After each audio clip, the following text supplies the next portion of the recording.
Kwanza kuwa na mifumo hiyo ambayo tumehitaji, lakini vile vile kuna taasisi mbalimbali ambazo zinashughulikia utekelezaji wa haki za binadamu ambazo zimeainishwa kwenye katiba yetu ya Jamhuri ya Muungano wa Tanzania mwaka 1977, lakini na mikataba mingi ambayo Tanzania tumeridhia ya kikanda, kwa maana kwamba ya Afrika. Kwa mfano kwa Afrika tuna ule mkataba wa haki za binadamu na watu au Banjul Charter, lakini tuna ile Maputo Protocol ambayo kama serikali tumeridhia. Kwenye Umoja wa Mataifa kuna mikataba mingi, lakini ambayo nitahitaja michache. Kuna ule mkataba wa haki za kiuchumi, kijamii na kiutamaduni. Kuna mkataba wa haki za kisiasa na kiraia, lakini kuna mkataba ambao vile umetajwa hapa wa kupinga aina zote za ukatili dhidi ya wanawake, yani SIDO. Kwa hiyo hii ni mifumo ambayo inatusaidia kujua haki ambazo kama nchi tunatakiwa kuzitekeleza. Kwa hiyo serikali ni mdau namba moja wa kutekeleza haki za binadamu, kwa kuwa ndio inaweka hiyo mifumo, kwa maana kwamba katiba, sheria na miongozo.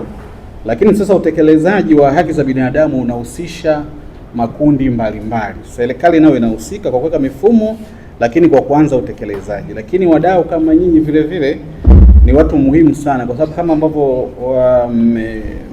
mmeongea hapo mwanzoni kwamba nyinyi mna complement zile jitihada za serikali, kwa sababu serikali peke yake haiwezi, na muda mwingine serikali inayokuwa haiwezi kufika sehemu ambazo nyinyi mnafika. Lakini muda mwingine vile serikali inakuwa haiwezi katambua mambo ambayo yanaendelea kwenye jamii, hasa kwenye ngazi za chini.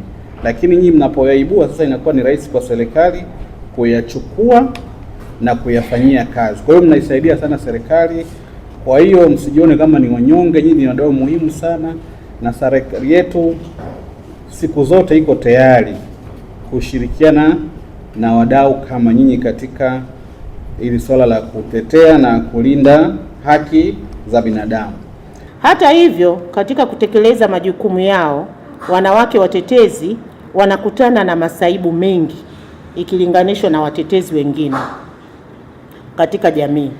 Kwa mujibu wa azimio la Marrakesh, wakati wanawake watetezi wanakabiliwa na changamoto zote wanazopata watetezi wengine, wanaweza pia kukutana na changamoto za nyongeza kwa wanawake watetezi zinazotokana na ubaguzi wa kijinsia, sio tu kutoka kwa maajenti wa dola kama polisi na kadhalika, lakini pia kutoka kwa watu binafsi.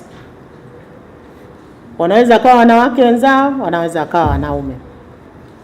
Na changamoto hizi zinaweza kujitokeza kwa njia mbalimbali, ikiwa ni pamoja na njia ya vitisho na udhalilishaji wa kingono. Na changamoto hizi zinaweza kuwapata sio tu wakiwa katika mashirika yao, lakini pia wakiwa katika jamii zao huko majumbani, wanakutana na hivyo vikwazo. Na wengine si ajabu hata hapa kufika, wengine wamenyimwa ruhusa, wengine hivyo. Katika ripoti ya mchunguzi wa masuala ya haki za binadamu kuhusu hali ya wanawake watetezi ya mwaka 2023 iliyowasilishwa kwa Baraza Kuu la Umoja wa Mataifa, wanawake watetezi wanakabiliwa na ukinzani mkubwa wa kufanya kazi zao kutokana na mfumo dume uliojikita katika jamii, sheria zinazolenga kukwamisha kazi zao, mazingira yasiyokuwa salama au rafiki, na udhalilishaji wa kidijitali na kubaguliwa kutokana na jinsi zao. Sisi kama wanachama wa Coalition tunafurahi kuwa sehemu ya mtandao, kwani mtandao upo kwa ajili ya kutusaidia katika mambo mbalimbali. Ziko faida nyingi ambazo tunazipata kama wanachama, ikiwepo kusaidiwa kwa haraka tunapokumbana na changamoto mbalimbali katika kutimiza majukumu yetu. Na vile vile mtandao kama mtandao, ni vizuri watu wakapata mwamko wa kujiunga na mtandao ili kuhakikisha usalama wao na kutatuliwa changamoto mbalimbali watakazokutana nazo katika kutekeleza majukumu yao ya kusaidia jamii sehemu zote, hasa mazingira ya vijijini ambako wanawake watetezi wa haki za binadamu tunakumbana na changamoto mbalimbali. Ni hayo. Kiuakili, changamoto ya mtandao wa kijamii kama mnasema hapo mwanzoni, masuala ya uzalishaji kwa upande wako wakili mzungumzia? Sawa, nadhani kitu cha msingi cha kuzingatia ili jamii ipate, kitu cha kwanza ni kutoa elimu juu ya matumizi ya mitandao ya kijamii kwa usahihi, ili kuhakikisha tunaendana vizuri na sheria zetu za matumizi ya mitandao ya kijamii.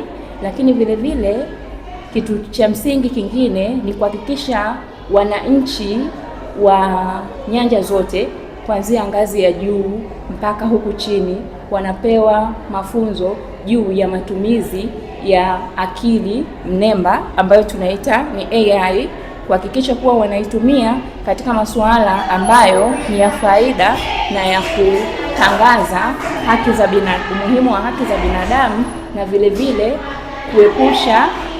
ili